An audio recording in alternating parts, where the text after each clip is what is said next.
QuickBooks Pro Plus Desktop OneNote presentation. New customer setup and accounts receivable beginning balances. Let's get into it with Intuit's QuickBooks Pro Plus Desktop 2022.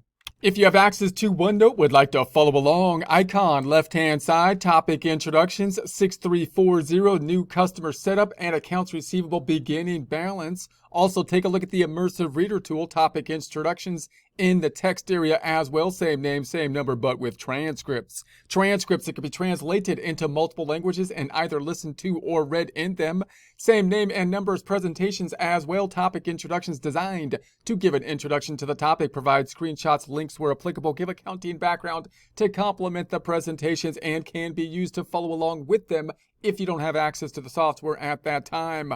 Closing the icon on the left-hand side, we're starting off with a screenshot of the home page, moving down to the trial balance, these being our beginning balances that we're trying to enter into our accounting system as of the cutoff date of January 1st. So we're going to enter these as of the first day of the last period, 12/31/2021. Looking at the accounts receivable being a bit more complicated because we have to enter not only the balance but also the supporting subsidiary ledgers or subsidiary reports, breaking the information out by who owes us the money, by, in other words, customer. We're going to enter this into the system, putting a increase to the accounts receivable, the other side then washing out down here to some type of equity type of account, most likely opening balance equity, as we use the QuickBooks system to do so.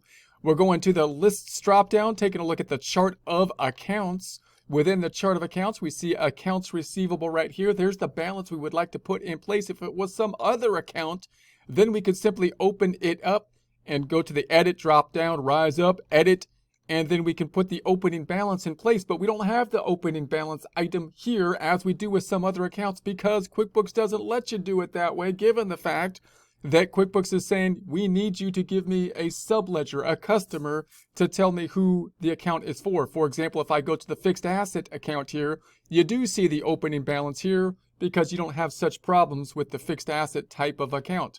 Accounts receivable adding that level of complication. Here's going to be the three customers that we're going to say adds up to the balance of the $20,500. So then we're going to put that in Excel. This makes it as easy as possible for copying and pasting into the system. You can get this information into Excel, possibly from your prior accounting system or from whatever your email address or wherever you have the list in. Oftentimes you can export to some type of spreadsheet. We go into the customer center now. We're going into new customer, and you could enter this in one at a time, customer by customer, and then just enter the opening balance here, and the system would then increase that opening balance to what is owed to that particular customer, put it on the balance sheet under the accounts receivable, other side going to opening balance equity most likely. Here's the rest of the fields for the customer fields.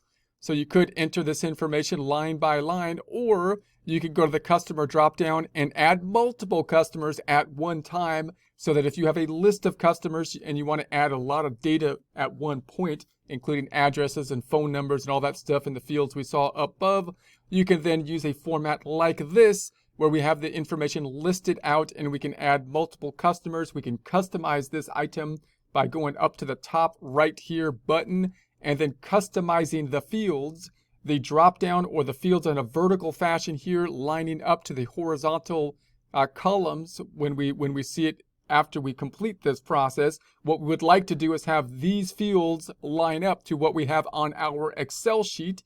We can add them from the left to the right, remove them, move them up, move them down so that we can get that to work. We want them to be matching our headers in our Excel worksheet. Once that's done, the headers will line up, and all we have to do is copy and paste over from Excel into our fields, and then hopefully everything lines up, last name, company name, the phone number, the billing address, and so on. And then we have the customer balances over here. These customer balances representing what these customers owe to us. That then is going to generate an amount on the balance sheet in accounts receivable. Other side, QuickBooks will probably dump into equity or possibly into an income account. So they're going to add up to that $20,500 what those customers owe us.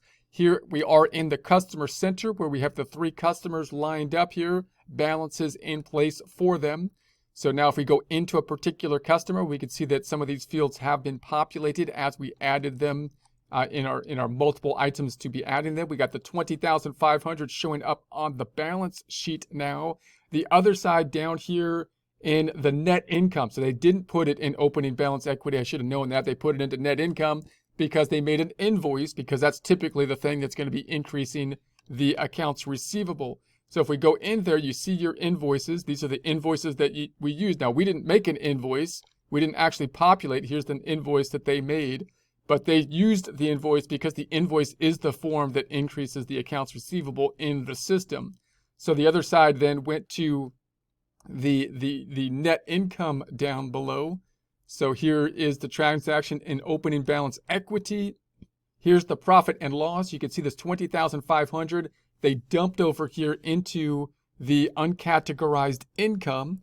So that's because they just made up that account, because normally an invoice has the other side going to the income, but that amount's just going to roll into equity. And because we put it in there as of the prior period before the cutoff date, it's not going to be a problem for us in the income statement going forward from January 1st going forward. Here's the uncategorized income. Here's the 3 invoices that have been made. If you double click on that account, here we are on the balance sheet where it says net income as of 12/31, but we're starting as of 1/1.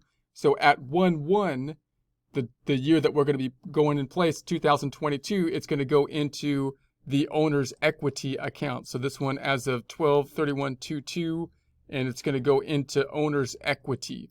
So then we got our 20,500. Everything looks like it should here. If I go to the customer balance detail, you see the information by customer, similar to what we saw in the customer center. Here's the home page once again. Once we get payments from these 3 customers, we'll just do the normal process we would with an invoice, receiving the payment, even though we didn't actually enter the invoice, but we can just do the normal process from here, receiving the payment and continuing on from that point. Here's an example of Anderson Guitars, the 5,000 invoice popping up, and we can select that and receive the payment just like we would with any other type of invoice from that point forward. Now we're going to take a look at this in Excel, just to think of it from a debit and credit type of standpoint. So if I was to put this into our system from debits and credits, we would be increasing the accounts receivable by the 20,500, increasing the equity by the 20,500, straightforward journal entry, but you can realize and see that you have that added problem of the subledger. So this would simply increase the accounts receivable, the other side then go into equity down below, which is being now included with the last transaction we put in place for the inventory.